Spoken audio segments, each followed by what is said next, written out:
Բարև ձեզ հարգելի հետևորդներ, շարունակում ենք մեր հերթական հաղորդումը։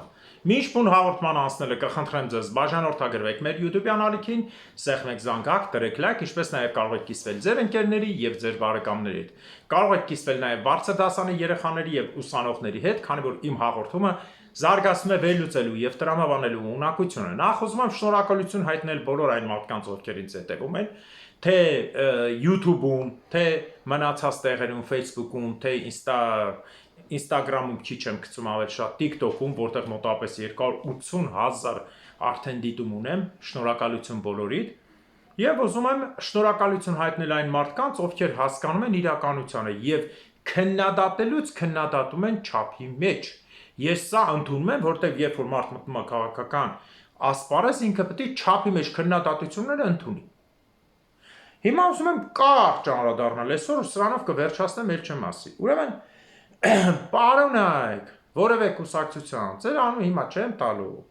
բայց Աստված չանի մի հատ էլ շարունակեք դուք, արդեն ամեն օրվա 10 րոպեն ձեր մերկացումը կլինի։ Նայեք բևեռին ձեզ խղճացեք։ Ես կարամ լրիվ զրոյացնեմ, փոշիացնեմ ձեր խմբավորումը, քանի որ դա կուսակցություն է, չի, որտեղ դուք գտնվում եք պետական օրակարգի տակ, Նիկոլ Փաշինյան, Սերժ Սարգսյան։ Սրանից հետո որևէ մեկը անկախ նրանից կլինի կուսակցություն, խմբավորում անհատ։ Իմ համար կզանգի Արտակ Սարգսյանին կամ իր մյուս եղբորը արտասահման, որպեսզի բան ճշտի, կամ ես իմ խնդրի, կամ հասցես իմանա, հասցես Նյուրնբերգ, եկեք տեսեք, չէ, կաք մնացեք ձեր քֆուրի տակ, դուք քֆուրով սկսեցիք, քաղաքական դաշտ մտնողը պետք է ընդունի արդար բան, Արտակին ասում են նարկոդիլեր, հելել ենք Արտակին ազգային ժողովից, նարկոդիլերի հարցի պատասխանը տվել եմ։ Ես ասել եմ, որ դուք Նիկոլ Փաշինյանի եւ Սերժի պրոյեկտն եք, 10 վայրկյանում 10 միլիոն փաստ կբերեմ, չհաշված, որ երկրի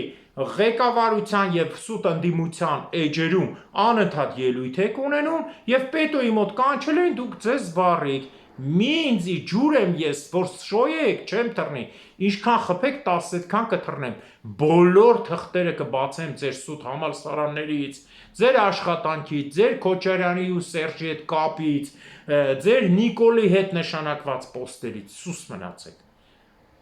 Այսքանով ավարտեք, եթե ուզում եք քաղաքական դաշտից ձեր կարճ խելքով տակ լավ տղու դաշտ, դուք այդքան չկաք, իմ համար լավ տղեն գիտես ով է, որ հենց այսօր երկու հատ ադրբեջանցին գնդապետի գլուխ կտրած կբերի, ես պաշտոնապես եթերով կասեմ, այս ինչ կուսակցություն, ես քեզնից ներողություն եմ խնդրում, այս երկու գնդապետին ես ճանաչում եմ, գլուխը կտրած բերել եք, ախպեր դուք ազգային եք, ներողություն, շփոթվել եմ, իմ համար դա ամոթ չի, ամոթը ձեր համար է, որ մտել եք քաղաքական դաշտ, ուզում եք քաղաքական դաշտից գնաք քսուտի փողոցային, այն էլ դուք եք սկսել քֆուր անել, պատասխանը ստացել եք։ Պետք եղավ մի 10 անգամ է շատ կտամ, ինչ եղե։ Ես զադնի դնող չեմ, ինձից յան տվեք։ Հասկացաք։ Ինձից յան տվեք։ Նայեք բևեռին խղճացեք ձեզ։ Էլի եմ ասում, եղեք հանգիստ, եղեք օրինակ ում նման ասեմ, որ կյանքում անունը չեմ տվել ու չեմ տալիս։ Օրինակ Լույսի բանակի նման։ Լույսի բանակից գրեցին, պարոն Թադևոսյան, սենց, եղելա որ ձեզ դուր չի եկե, բան, ոնց անենք այդ միան անգամ միավորվենք կամ հարթվի, ասել եմ տղեկ ջան, մեծ հարգանքով, որ դուք ինձ դիմել եք, պարոն Թադևոսյան, այսպես տղեկ ջան, ես ձեր հետ ոչ մի հարց չունեմ, ոչ էլ Լույսի բանակի, դուք ինձ չեք անդրադարձել, ես ձեզ չեմ անդրադարձել։ Մինչև այսօր այդ սուբորդինացիան մնում է, ոչ Լույսի բանակը ինձ է բան ասում, ոչ ես իրան պարոն են գրե, պարոն են ստացել, Գագիկ ջան են գրե, Գագիկ ջան են ստացել։ Հասկանում եք, ոնց պահելը նտենց եղել է։ Սովորեք ձեր են մյուսից Գուրգեն Սիմոնյան, եթե չեմ սխալվում, Գուրգենից սովորեք, որը մտավ քաղաքական հարցի մեջ իր քննադատությունը քաղաքական տարավ։ Ոչ թե քննադատությանը փորձեք ուրիշ երանգ տալ, ցանկացած երանգ տակ պատասխանը 1-ին 100 առնելու։ Լավ տղայեք գնացեք սահման կանգնեք, վաղ տղայեք ձեր բանակի արդեն տպել եմ ձեր թղթերը, որ բանակ չծառայացեք, բանակի թղթերը բերեք, լավ տղայեք մի գնացեք ամեն ընդեղ ասեք էսի Հայաստանա ու հանձնեք, չի լինի գնաք Բաքու ու այդ Բաքուն հանձնեք հայերին, ոնց հասկանում եմ ուր գնում եք, Այդտեղ հանձնվում է, գնում եք աղավնո, ասում եք մեռնեմ, էսի չի հանձնվի, աղավնոն հանձնվում է։ Գնում եք Կիրանց, ասում եք կմեռնենք, չի հանձնվի։ Ով հանձնեց Նիկոլա, թողիկ թռակ հանձնի, եկեք ասախ եթերներով ձեզ, ինչի գառնիկին պատասխան չեք տալիս, Անժելային, ձեզ թվում է թե Սարգսյան Արտակը կկարանա ինձ որևէ բան ասի ին վրա, հա։ Էլի եմ ասել, ես ու Սարգսյան Արտակը ընկերներ ենք, ոչ թե իմ վրա ինչ-որ դնող բանը, կուսակցություն, որ փողա տվե, որ ես է վախենամ ձեր նման։ Այդքան լավն եք Արտակին ընկեր եք ասում, մի բերեմ բարձրաձայն եք, դուք ինչի նստած չէիք։ Բագրատի շարժումի մասնակցող ամենաառնետական արանքները կորողն էիք։ Ինչի նստած չեք ոչ մեկը, հաթաթ անեմ թղթերը ձեր, հաթաթ անեմ Նիկոլի կողմից ստացած ձեր պոստերը Սևանում, հաթաթ ասեմ հեռախոսի համարներով, թե չէ։ Խեք ասել եմ բուկետ բերանս բացում, խեք բուկետ բերանս բացում, ձեր ղեկավարը ասես պետոյի մոտ, պետոն է Նիկոլի խավարանն է, ով Նիկոլի տակ մտնում է, տանում են պետոյի խավարան, երբ եք տեսել ուրիշին տանեն, ասեց որ ախպեր, մենք ասում ենք ով դավաճանես Նիկոլա, բա դու ինչ արի, բա դու խինստած չես, Արտակ Սարգսյանին մանկության ախպեր եք ասում, մի հատ գնայք մոտը, մի հատ ելնեք ասեք ես Արտակ Սարգսյանի ընկերն եմ, ախպերն եմ, Արտակը չպետք է դատվի, բա խեր մենակ գագոն ասում, հա։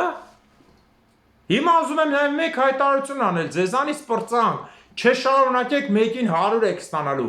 դիպլոմները ձեր սուտ համալսարան ավարտածի, բայց ընդամենը մի հատ վճարովի խուժան դասընթացի հատ կդնեմ դեմներդ, Գերմանիայից սկսած բուկետ բերանս չբացեք, ձեզ պահեք ցածր, քաղաքական ստացել եք, քաղաքական հայտարարություն արեք, ասեք ես Նիկոլական չեմ սխալ ասել, վերջ,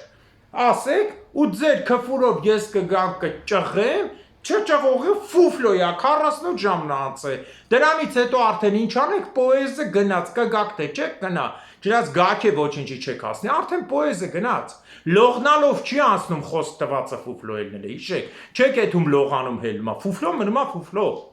եթե փողոց դուշ չեք եկե ու չեք ծառել, մի օր ցույց տվեք ծառել եք, մեկի թուղթը չկա, ձեր շեֆի թուղթը չկա, ինքնակենսագրությունը չդնեք փոխեք, Վիկիպեդիայով արդեն սա ձայնագրել եմ, 2004 թվից հա, խեք շուն հաճս տմարա, Իմ ինչ այլոց ուզում եմ հայտարարություն անեմ, որպեսզի բացահայտեմ, նաև այս երկրում ես բաց եմ ասում, կռվող տղեկի կամ ազգի համար նվիրվածներին, հայտարարություն բոլորդ ինձ ուղարկեք 30-40 վայրկյանանոց վիդեո, կռվող տղեկ հատկապես ու հայրենիքի համար մտածող ես Պողոս Պողոսյանս կամ օրինակ եմ ասում Նիկողոս Նիկողոսյանս ես իմ Վալոդ Վալոդյանս Արմեն Արմենյանս ես էսիշ մարդն եմ ու ասում եմ որ Գասպարյան Սերոփը հայ ազգի թշնամի չի նա քաղաքական բանտարկյալ է ինքը հեղաշրջում չի արել ասեք ուղարկեք տենամ քանի հոգիդ դուխ ունեք հիմա էլ Գասպարյան Սերոփի համար խոսակ բաց ինձնից այդ ոնց է Բիլյան Արմենին տանում են ամեղ առանց բանի մարդ սպանելու դատում են որ արանքը այն քրնանանք ժիրոն թռնի հա տեսեք բևրը չի մտնում որտեղ գիտի որ ինչքան մտավ այնքան հարված է ուտելու եկելա Պապյանին 3 պարոնով եմ դիմի որտեղ պարոնի գործի է եկել ով դուրս գալիս է նորմալ ես նրան նորմալ եմ ընդունում Իհարկե չեմ ասում որ ինքը իմ աղբերն է, բայց նորմալ եմ ընդունում ով դուրս գալիս է կռվով թաղում ղրգում եմ Դե հենց իմի ասեք բոլորդ քաղաքական ուժու բան ես օրինակ ես իմ համար եմ ասում դուք ձեր Գագիկ Թադևոսյանն եմ ես դեմ եմ որ Գասպարյան Սերոփին ձերբակալել են որտեղ ինքը ազգի դավաճանց չի սա քաղ բանտարկյալ է սարկված իշխանության կողմից եւ նրան հովանավորող սուտ ընդդիմության կողմից կարակ Սպասում եմ, դե ով չասեց կպարզենք արդեն ով է, հելեք մի ձեն ասեք, ես խոսքն է ես դիմում եմ հիմա բոլորին ուղարկում եք ինձ 30 վայրկյանանոց վիդեոներ, ասեմ նախորդ որ կպցնելու եմ դնեմ եթեր, որպեսզի ազգը տեսնի ով է հայ, ով է տակից հայ, ով է ձև տված հայ, այդ ինչ փողա տվե Միշիկը, ձեզ որ Միշիկի պրոյեկտով հելել եք ուզում եք տակից խաղաք, չանցող պրոյեկտ է Քաղաքական պատվերը մի խառնեք անձնականի հետ, անձնական խառնեք անձնականի պատասխան եք ստանալու։ Ու ինչքան փորձեք իմ դեմ խաղալ, մի մոռացեք, հարցրեք Բևերին, անունս ինչ ա դրել։ Կրեմլի Ջեյմս Բոնդ, ես ասել եմ, չէ, Կրեմլում գեներալ էլ ունեմ ընկեր։ Միշուստինն է տվայորի հորքուրիս մարդն է, ես ձեզ ասել եմ։ Հիմի ոնց ուզում եք քցեք, բռնեք, ինչ կասեք, ես ի տարբերություն ձեզ հայ ազգի համար եմ աշխատում։ Ոչ թե գնում քֆուր եմ ուտում, որ այս հողը չի հանձնվում, ու այդ հողը հանձնվում է։ Ասում եք Նիկոլը մեր համար քֆուր է, հա։ Բա որ ձեր համար քֆուր է, գնացել եք ասում եք ով իրանց հանձնի Նիկոլա։ Եթերում ձեր ղեկավարի խոսքը պետոյի դրեք նայեք։ Հանձնվավ իրանցը։ Դուք գնացել եք չհանձնելու, հանձնվավ։ Թռակ, գնում եք ասում եք աղավնոն քանից տեմ կյանքի գնով չի հանձնվելու։ Հանձնվավ, զենք առակ կրակիկ, չէ։ Բուկետ բերանին չեք բացում վրեքը, սուս մնացեք, նստեք, ասել եք, պատասխան եք ստացել համապատասխան։ Անցնենք հաջորդ հարցին։ Հայաստանում տեղի ունեցող դեպքերին։ Ես ուզում եմ անդրադառնալ ավտոմեքենաներին, որը ներողություն, ավտոբուսներին, որոնք թանկացել են շրջաններից եւ շրջանների գյուղերը հիմա բողոքում են, որ առաջ բերում էին մինչեւ Երևան, հիմա բերում են մինչեւ Աշտարակ։ Հարգելի գյուղացիներ, կարող եք բողոքը պայեք մինչեւ վերջ, բայց ելի եմ կրկնում, այն որ ասում ենք ինչ որ անում են Երևանում, կես ձեր գլխին են անում, թքած ունենք ցանկացած խոսքի վրա։ Ես ոչ թե չարախնդում եմ, Հայաստանում պիտի Քոչարի ազգային վերածնունդ կուսակցության գալուց հետո տրանսպորտը լինի անվճար։ Հեսա հերթով պետք է ներկայացնեմ, բացի հանքերից, բացի բան։ Մի հատ փոքր բան կներկայացնեմ, արդեն կապշեք ոնց կարելի է փողը պահել։ Եվ այն որ աբարանի տիկին, որ գոռում էր եղանը կկոխեմ գլոխը, տեն լրագրողին, էսի աբարանն է Նիկոլս դե հաղթում է, դե իմի այդ կնոջը տարեք, կանգնացրեք, թող բոլորի 800 դրամ մարդա տրանսպորտը տա, որ Երևան հասնեն այդ խեղճ ժողովուրդը։ Գտեք այդ կնոջը, լկտի կնոջը, որ լրագրողին ասում էր եղանը կկոխեմ գլոխը, եղանը կոխեք իր համապատասխան տեղը, ու տարեք կանգնացրեք, ասեք ամեն մի ուղևորի 800 դրամը թող տա, որ Նիկոլի համար հելել էր, այդպես բաներ էր ասում։ Եթե սխալ եմ, գյուղացիներ, հիմա ասեք սխալ եմ, այդ տեսնում եք, Նիկոլ պաշտպանելը ինչ բերեց ձեզ։ Շարունակենք, ես ոչ թե չարախնդում եմ, ես ափսոսում եմ, որ այդպես է եղել, բայց դուք դրանում ձեր մեղք ունեք։ Բայց Քոչարի ազգային վերածնունդ կուսակցությանը հաղթելուց հետո տրանսպորտը դառնալու է անվճար։ Մենք 3 հարց ենք դրել։ Տրանսպորտը անվճար, հանուն Հայաստանի, Նախիջևանի ու Արցախի վերադարձ։ Մնացած հարցերը հետապային թոշակը մյուսը, որը կա ծրագրում։ Անցնենք հաջորդ հարցին, հա, որ Արուշ Արուշանյանին եմ ուզում անդրադառնամ, ես Արուշ Արուշանյանին իմիջիալուց ասեմ ձեզ, ահա որ շատ քննադատել եմ, բայց մի անգամ Արուշ Արուշանյանը պատասխան չի տվել։ Ոչ թե ինքը համարել է բան, ուղղակի քննադատություն ընդունող մարդը, անկախ նայած ինքը Սերժի թիմով եկավ, Նիկոլ հետ համագործակցումը, համենայն դեպս Արուշ Արուշանյանի պահած քաղաքը այսօր երևում է Գորիսը։ Ես չեմ ուզում գովեմ, էլի եմ ասում, մեդալներ չեմ շահում։ Արուշանյանի պահած քաղաքը երևում է։ Արուշանյանը զինված դիրքում Գորիսի կանգնած, ես տեսնում եմ, իմիտացիա, շոուա, ինչա, ինձ մի բան արեք, ես այդ տեսել եմ։ Դե թող Նիկոլներ, հակներ գնար, ոչ թե կնգան գարնան գլխավա մոզու պես, կարմիր մանիկյուրները քսած, հողերը հանձնելուց, թռնում էր ուլիկի պես, վազելով մազերը ֆենած քսված։ Անենց որ, հա, Արուշ Արուշանյանը Հայաստանի միակ մարդն է, եւ աշխարհի միակ 30,000-ից քաղաքի քաղաքապետն է, որը $600,000 տալիս է միայն մեքենայի համարներին։ Բոլոր 000000-ն իրանն է եւ հակառակը 000000-ն իրանն է։ Իրի քաղաքը սարքում է, ու սա նորմալ է, ժողովուրդ ջան։ Մի բան արեք, բոլորիդ մոտ թվում է թե նորմալ չի, որ մարդը սարքում է, պետք է շնորհակալություն ասեն։ Ոչ, քաղաքապետի գործը դա է, որ ինքը նորմալ քաղաքը սարքի, ոչ թե ամեն սարկաստան համար շնորհակալություն ասեն։ Սովորեք աշխատողին աշխատել ասել։ Դուք որ գնում եք որևէ տեղից մի բան առնում եք, ոչ եք ծափարում, այտենց որ լինի City-ի ամբողջ օրվա կամ խանութների, կասայի, վաճառողներին, փողոց ավելողներին, ծափ տալով մատուցողներին, տաքսիստերին, մնացած բոլոր բեռնատար շինարաններին, պետք է ծափերով ողջույններով ընդունեք։ Նրանք ավելի շատ են անում, մի տենց արեք, թողեք, թող աշխատի։ Ես ամենայն դեպս տեսա 18 ընտանիք տվել տուն, որից մեկը արցախցի են, թե երկու հատը ինչև է, եւս 100 հոգու էլ տալու է։ Իհարկե Գորիսը լավացել է, ոչ մեկ չի կարող ասի չի լավացել։ Այնպես որ լավն էլ եմ ասում, վատն էլ եմ ասում։ Բայց այսքան ժամանակ չի եղել մի անգամ Արուշը կանգնի ասի, ինձ սրանում ա մեղադրում։ Սովորեք։ Գյորս չեմ տանելու, քաղաքական գործի մեջ է։ Հա։ Հաջորդ հարցը ինչի մասին ուզում էի խոսեի, սա արդեն միջազգային հարցերն են, առաջին ուզում եմ շատ հոյակապ ներկայացնել թուրքերի սարկած գործը, որ թուրքերը չեն դադարում հավակնել Սիրիայում իրենց բազայի ստեղծմանը, որի համար Իսրայելի հատուկ ծառայությունները հայտարարել են համար մեկ թշնամի թուրքերին տարածաշրջանում։ Նրանք բացարձակ բաց հայտարարեցին, որ ցանկացած դեպքում նորից կռմբակոծեն ցանկացած թուրքական բազա։ Հիմա ասենք այս շարունակության մյուս մասին։ Նույն պահին Իսրայելի մի քանի զինվոր մահացել են Գազայում, այն որ ասում են սեկտոր Գազայում բոլոր անցքերը ես իմ գետնափոր գտել ենք, պարզվում է, որ Գազայի սեկտորում գտնվող Համասի եւ նրանց հովանավորող մնացած ուժերը, բնականաբար թուրքերն էլ մեջը կան,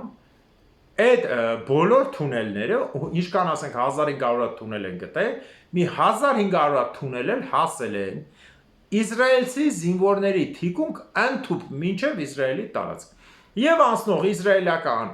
զորքերի շարասյանը գնդակ արել են հետևից։ Այսինքն, այն որ ասում եք Արցախի համար n չենք կարա գնացինք հանձնվանք, թող զենքը ձեռը կռվեին Գազայի նման բոլորը։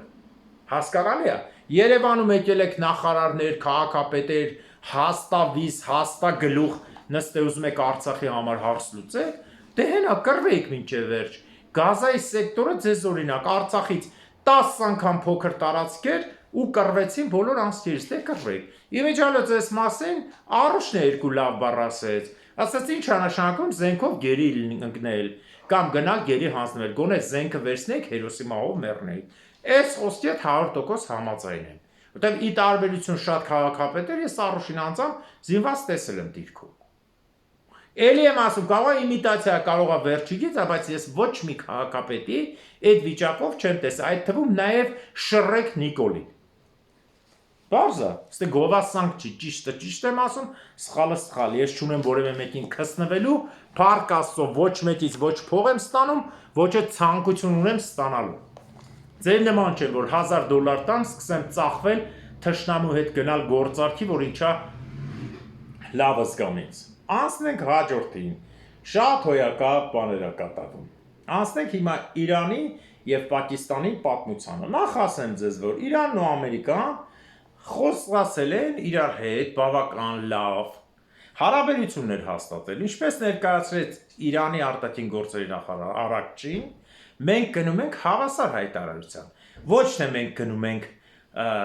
մութ տեղ, որտեղ մեր ձեռքերը կապելու են, բայց մենք էլ այնպես չի, որ պեսիմիստ ենք, որ ոչինչ չի լինելու։ Իսկ ջհուդ Տրամպը ջհուդների խնդրանքով պարտադիր ուզում է բան անի, դու ասա։ Պարտադիր ուզում է, որ Իրանը հրաժարվի միջուկային ծրագրից։ Ինչ ստեղծվեց Իրանի գլխին եւ ինչա հիմա Հնդկաստան ու Պակիստան պատերազմը, որը սկսվել է։ Հերթով կսկսեմ։ Նախ կսկսեմ մի հատ Իրանի մասին կարճակնթարթ, Իրան այն երկիրն էր, որի Ռզա Շահ Փեհլևին երկրորդ համաշխարհայինից հետո որոշեց, որ Իրանը պետք է դառնա եվրոպական ոճի երկիր։ Ինչպես կան ֆիլմերը, հայերի սիրած ամենալավ ֆիլմը, սովետի ժամանակ համարվում էր էրոտիկ ֆիլմ, թե ինչ էրոտիկ ֆիլմեր։ Հա,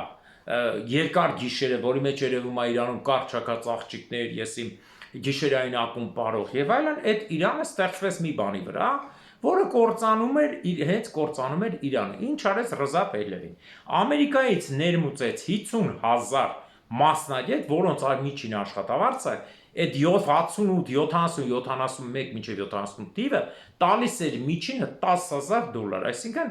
$50,000 այսօրվա փողով 50,000 աշխատակցի։ քանի միլիարդ հանում մեկ ամսվա մեջ ժողովուրդ ջան 50,000 անգամ 50,000 ու այդքան տարեկան ինքը այդպես պահելա տարիներով Պլյուս դրան Ամերիկան գեղեցիկ սարքեց գլխին որ ընդամենը 5 տարվա մեջ Իրանը գնել է 20 միլիարդից ավելի 78 տիպը միջև զենք Պլյուս դրան ինչը պայթեցրեց ժողովրդին որ երկրի ժողովրդի մեծ մասը հա ճիշտ է դեմոկրատիայի բաց գտնվում էր գործազուրկ եւ սոված վիճակում որ մեկ գիշերվա համար իրանական կայսրության տոնին օազիսի մեջ ստեղծված հսկայական քաղաք եսին հաճույքների կենտրոն Լաս Վեգասի նման որին մասնակցել են այն ժամանակվա աշխարհի 65 պետության ղեկավարներ իրենց բոլոր անձնակազմերով մեկ օրվա համար այն ժամանակ եւ աշխարհի բոլոր շոումենները բոլոր լավագույն խոհարարները ծախսվել է 1 միլիարդ դոլար փող հիմա կասեք 1 միլիարդ չի 100 միլիոն այո ըստ արխիվների պաշտոնական թիվը եղել է 100 միլիոն դոլար բայց իրականում 1 միլիարդ որն է պայթեցրեց տվյալ իրավիճակը որից օգտվեց մոլլան Էսեն վիճակն է որ մարդիկ սենց աղքատ են ելնում բոլորը նրանց լքում են մի քիչ էլ լքված հասարակության եւ մեջ ամտնում ով Եհովայի վկաները սկսում են ուղեղը ուտել նույնը եղավ Իրանի ժողովրդի հետ մտան եւ սկսեցին ուղեղները ուտել ովքեր մոլլաները եւ կատարվեց հեղաշրջում ինչ տվեց այդ հեղաշրջումը Հեղաշրջումը տվեց այն, որ Ամերիկան եւ Եվրոպան սկսեցին սանկցիաներ կիրառել, բայց արդյոք Իրանին այդ սանկցիաները վնաս տվեց։ Սկզբնական շրջանում այո, եթե վերցնենք 78 թվի Իրանի նավթը օրական 8 միլիոն բարել էր, հիմա հանում է 2.5 միլիոն բարել։ Բայց հեղափոխությունից հետո ազգայնացած բոլոր նավթի եւ մնացած գործոնները եւ Իրանի ներքին ռազմական պոտենցիալի ավելացնելը, զենքի ավելացնելը Սա բերեց նրան, որ Իրանի տեղեկատվության մասը շատ քիչ կանոններ գիտեն։ Այո, պայթել է 3 նավահանգիստ Իրանի, զոհերի թիվը 25-ից ավել են, մոտ 500 վիրավոր կա, ըստ իրանական աղբյուրների արդեն մեղավորը Իսրայելն են հայտարարում, բնականաբար, որտեղ նա փորձում է վախի մթնոլորտում բերի, որը շատ ծանր է լինելու, բայց Իրանի ռազմական պոտենցիալի մասին մինչև այսօր կոնկրետ տվյալներ չունեն, քանի որ Իրանը ոչ միայն պատերազմում է իր տարածքում, պատերազմում է Իրաքում, պատերազմում է Սիրիայում, պատերազմում է Եմենում, եւ Եմենից ուղարկված հրթիռները ընկել են Երուսաղեմի անտառոտ տարածքը։ Այնպես որ Իրանը ունի հզոր ռազմական պոտենցիալ, իմիջիայլոց ասեմ ինչու էր Ադրբեջանը իսրայելական զենք ստանում, դա ուղիղ Իրանի դեմ էր, որը ընդգծեցին Իրանի ղեկավարությունը եւ Ադրբեջանի նման հոգնած ոչիլ պետության ինչին է պետք նավատորմ է այն է Կասպից ծովի պես փդատ ծովում, որ ծովի 60%-ում այդ նավատորմը չի կարող գնալ գալ մեկ պատճառով, որ այդ նավատորմը ծանծաղ ծովին ինչին է պետք, ամբողջը ստեղծված է Իրանի դեմ պայքարի համար, սա նույնպես Իրանը շեշտեց եւ ասեց, որ ցանկացած պայքարի նրանք պատրաստ են, քանի որ Իրանը ունի ռազմական պոտենցիալ եւ մի քանի 100,000 տարբեր չափի հրթիռներ, որոնցից ամենահեռուն հիմա մշակել են 3000 կիլոմետր, որը ոչ միայն հասնում է Իսրայելի ամբողջ տարածքին, այլ նաև շրջակա երկրների, որտեղ Ամերիկան բազա ունի, մայրաքաղաքներին եւ մեծ քաղաքներին։ Ահա սա է գնում ամբողջ հարցը, բայց հիշեցնեմ ձեզ, որ բոլոր ռազմական բազաներում գետնին փռված է, որ կոշիկները մաքրեն Ամերիկայի եւ Իսրայելի դրոշը։ Նիկոլ Փաշինյան, բան չէ չես դատապարտում Իրանին, ասա այ, ինչու ես Իսրայելի դրոշը կեղտոտում, բախը չես դատապարտում։ Բալեևին ինչի չես դատապարտում, որ Հայաստանի ու Արցախի դրոշի վրայով ակայլում։ Այդ այնց ոնց ոչի եղել ես, մանդավոշկա, այտենց է կմնաս, դրանից է քերվում ես, Նիկոլ Փաշինյան։ Հիմա ասենք հաջորդ հարցին, սա Իրանի մասին, որ Իրանի դեմ պայքարի տեսակը շատ դժվար է լինելու։ Իմիջիայլոց իրանական միայն պրոքսի բանակների թիվը ամենա մինիմում հաշվարկներով 400,000 է։ Չհաշված տեղական 600,000 բանակը, այնպես որ Իրանի դեմ պայքարելը հեշտ չի, իսկ այսօրադրությամբ ոչ մի երկիր, մանավանդ հաշվի առնելով Իրանի դժվար ռելիեֆը, կենտրոնական լեռները, Ղարաբաղը եւ այլն, մնացած լեռները, ծովերը, անապատները չի կարող այսօր ոչ մի երկիր միլիոն ու կես զորք մտցնի հսկայական Իրանին, որը աշխարհի 17-րդ մեծ պետությունն է, 1,648,000 քառակուսի կիլոմետր տարածքով։ Բայց գոյությունից նաև հաջորդ մասը, ես միշտ ասել եմ, պայթեստող մաս Պակիստան։ Հիմա պատերազմը սկսվել Պակիստանի եւ Հնդկաստանի միջև, իհարկե չի հասել հսկայական միջոցների, դեռ իրար փոխհրաձգությունը տարբեր դրամաչափի զենքերից, սահմանների վրա։ Ինչ է Պակիստան իրենից ներկայացնում եւ ինչու պիտի քանդվի Պակիստանը։ Նախ Պակիստանը ստեղծվել էր անգլիացիների կողմից 1947 թվականին Հնդկաստան գաղութը, որ բաժանվեց, Հնդկաստան գաղութից ստացան մի քանի պետություն։ Կարող եմ հիշեցնել, Հնդկաստան գաղութի մեջ էին մտնում Պակիստանը, Հնդկաստան գաղութի մեջ էին մտնում Շրի Լանկան, Մյանմարը, Բանգլադեշը եւ մի շարք այլ պետություններ փոքր-մոքր բութան։ Բայց որ Հնդկաստան գաղութը 4 միլիոնից վերածեցին 3 միլիոն 288 հազարի, մահմեդականներին Ինդոս գետի ափից մամեդականները սկսեցին տեղավորվել այնտեղ, բուդդիստներին կամ հինդուներին ուղարկել դեպի Հնդկաստան, Հնդկաստանից է մամեդականներին այնտեղ։ Պետությունը ստեղծվեց ինքը ընդհանրապես, ոնց որ Ադրբեջանը արհեստական պետությունը տառերի հապավում է Փենջաբի Փ, Ասիրի Ա, Քաշմիրի K եւ Սինգխի գումարած Փակստան, ստան երկիր վերջավորությամբ։ Հետագայում մեկ սն սղեցին, որ հեշտ արտասանվի, եղավ Փակստան։ Պակիստանի պետական հիմնական լեզուն ուրդուն է, որը արաբերենի ու հնդկերենի պարսկերենի խառնուրդ է, մնացածը տարբեր լեզուներ կան, իշխող լեզուն փուշտուն է, դա Աֆղանստանի լեզուն է, դարի փուշտու։ Բնակչության 40%-ն են իրենք։ Հիմա ինչ կատարվեց Պակիստանի հետ եւ ոնց գցեցին Պակիստանին։ Ես ասել եմ ու խոսքիցս հետ չեմ կանգնում, որ Պակիստանին ատոմային զենք տվել են ռուսները, սա երևում է իրենց ատոմի մասնիկներից, որը ուրանից դա արդեն ռուսների տվածնա, պլուտոնիումից եւ կուրչատովիումից, սա ամերիկյան ոճի ատոմներն են, արևմտյան։ Հիմա ինչ արեցին Պակիստանի գլխին, որ այդպես կործանվեց։ Նախ ունենալով անսահմանափակ բնակչություն, Պակիստանը ամենաոչխար երկրներից մեկն է, որ երեխային չեն հաշվում մինչև 10 տարեկան դառնալը։ Ինչու՞, որտեղ այդ երեխան կարող է մահանալ տարբեր վիրուսներից։ Ընդունենք 230 միլիոն, ես այս թվերին չեմ հավատում, որովհետև ոչ մի անգամ Պակիստանում մարդահամար չեն անում, մարդիկ եթե երեխային չեն հաշվում, ոնց կարան մարդահամար անեն։ Մի բարդակ, մի երկիր, բայց զարմանալիորեն Հինդոսի հովիտն է, բարեբեր հովիտ է, Ինդոս գետի, եւ այստեղ ապրում են այդ խառը ժողովուրդը մամեդական հիմնականում կրոնի տակ, որը ի սկզբանե եղել է ռազմական դիկտատուրա, ցայսօր։ Եվ պետությունը ինչու չի զարգացել, քանի որ բացի կառավարությունից ռազմական ղեկավարները եղել են մնացած բոլոր բիզնեսներով զարմանալի նմանություն։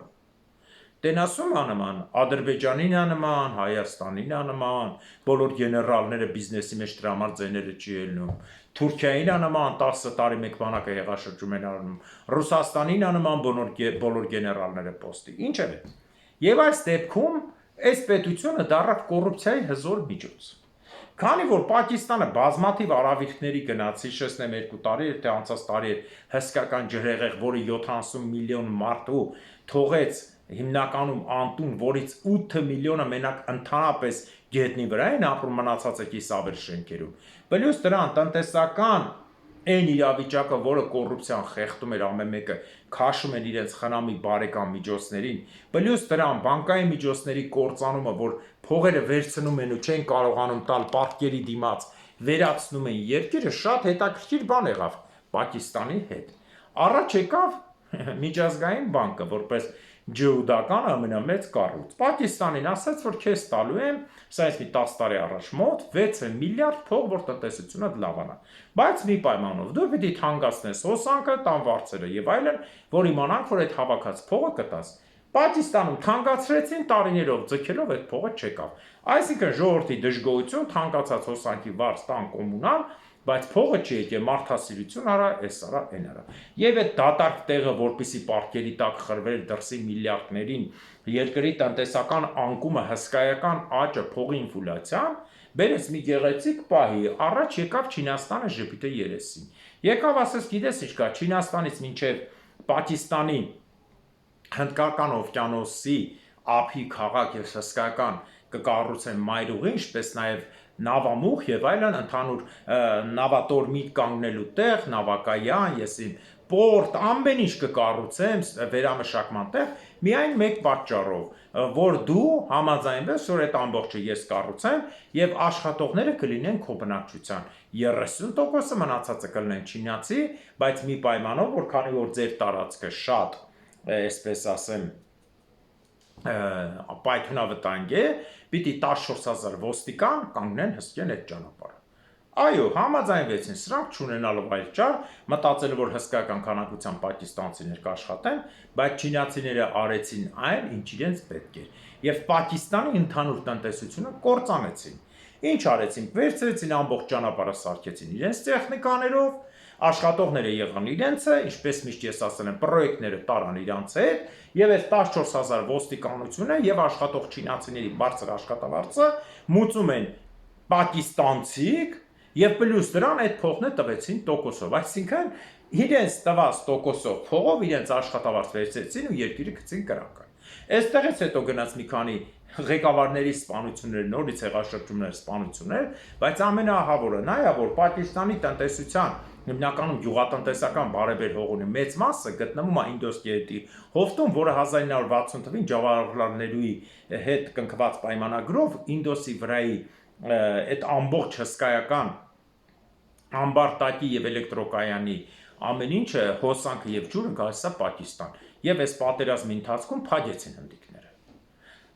երկրաշարժ ջրհեղեղ 230 միլիոն սոված մարդ առանց ջուր հողեր առանց լույս պլյուս դրան տարբեր ազգերի ներսը կռվի պլյուս դրան Չինաստանին հսկական միլիարդավոր պարտքեր եւ ինչ արեց Չինաստանը որ վերջական կործանեց տեսեք Չինաստանային երկիրն է ում այդ պայմանագիրը կնքում իրան գցում է կրակը ինչ եղավ չինացիները փոխանակ իբր թե ճանապարհը սարքել են որ իրենց ապրանքները արտահանեն Եվրոպա, բանից պարզվում է, որ ժողովուրդ ջան, այդ ապրանքները Եվրոպա չեկան, այդ ապրանքները մրցեցին տեղական պակիստանցի արտադրողների հետ, որոնք ձեռքով են կարում հիմնականում, եւ չինական ապրանքը 10 անգամ էժան էր, այս ձեռքով կարող բոլոր փոքր բիզնեսները փակվեց, եւ չինական ապրանքը հեղեղեց ամբողջ Պակիստանը կորցրեց իր անկախությունը։ Տնտեսականի նկատի ունեմ։ Իմիջիայլոց հիշեցնեմ, որ սա նոր ձև չէ, մասին ես պատմել եմ, երբ որ գերմանացիները փորձում էին հարձակվել Ռուսաստանի վրա, խնդրեցին Ռեջ Պոսպոլիտային, այսինքն Լիտվական մեծ կայսրությանը, որ թույլ տան իրենց տարածքով զորքերը անցնեն։ Այդ անցնելու ընթացքում գերմանացի զինվորները արծաթի փողը ոսկե ջրեցին եւ բավական հսկայական քանակությամբ վնաս հասցրեցին Ռեջ Պոսպոլիտայի տնտեսությանը։ Մինչև կայսրը արդեն սկսեց փոխել ուշ էին։ Ուզես գերմանացիներին վտարել շատ ուշ էին։ Բոլոր ամրոցները գտնվում էին գերմանացիների վերահսկողության տակ եւ Գերմանիան ուղղակի առանց որևէ ջանք կործանելու կործանեց Ռեջ Պոսպոլիտան գրավեց Լիտվական կայսրություն։ Նույնը կատարվեց այստեղ։ Սրան է պլյուս հիմիկվա կռվի։ Եվ հասկանում եք ինչ նշանակում Չինաստանի հետ եղբայրական պայմանագիրը, որը հիանում են Թուրքիան, Ադրբեջանը։ Չինաստանի հետ, ինչպես ասում են այդ ժամանակ, շատ լավ խոսք կա։ Եթե չինացին քեզ մի լավ բան առաջարկում, միշտ մի քանի քայլ հետ դիր, մտածիր տես որտեղ է քեզ գցել։ Սա հերթական ճանապարհ է։ Ես այս մասին խոսել եմ նաև Միջին Ասիայում, որը կատարեցին չինացիները 65 միլիարդ պարկ փաթաթելով Միջին Ասիայի 5 հանրապետության վրա։ Դրա համար էլ Միջին Ասիան ունենալով Ռուսաստանի ճնշում չինական փող եւ բնակչության մեծություն, թուրքերի սուտ դերասանություն, որ եղբայր են, ընտրեց պլան B, D, E, եվրոպացիներ։ Ահա եւ այսպիսի պայմաններում հիմա Չինաստան, Հնդկաստան, Պակիստան կռիվ է գնում։ Ինչով կավարտվի կռիվը, հիշեցնեմ ձեզ, որ ոչ մի պատերազմ Պակիստանը չի հաղթել, բոլորում պատժվել է եւ Պակիստանը հանդիսանում է Ադրբեջան-Թուրքիայի դաշնակիցը եւ միակ երկիրն է աշխարհի, որը Հայաստանի անկախությունը չի ճանաչել ու չի ճանաչում հանուն իբր հայերը օկուպացրել Ադրբեջան կոչվող Քոչվորստանի տեղը։ Ինչպես ասում եմ, Աստված վերև տեսնում է, ծունը դնում է հարկելիներս։ Սպասեք բոլոր գործողություններին ամեն ինչ կլինի հերթով։ Իսկ ինչ վերաբերում է Հայաստանին, մեր մեջ պիտի դուրս գան ազգի ներքին դավաճանները։ Ով հայ է, նրա մեջ Աստծո մասնիկը կա։ Իսկ ով որ արդեն գնում է փող, ինքը վերանում է հայ լինել։ Ու Աստծո այդ մասնիկը էլ չի գործում, ինքը դադարում է լինել հայ եւ Աստված էլ իրան չի օգնում։ Սա բոլորը թիշե։ Դրա համար թող Աստված արժանին պատժի ներքին ու արտաքին թշնամիներին, Աստված թող արժանին պատժի ամալեկների թշնամիներին։ Հաջորդ տարին Արցախում, Նախիջևանում, Գանձակում, Բագարանում, Մուշում, Վանում, Սասունում, Բաբերդում, Կարինում, Կիլիկիայում, Անգորայում եւ Պոլսում։ Ամեն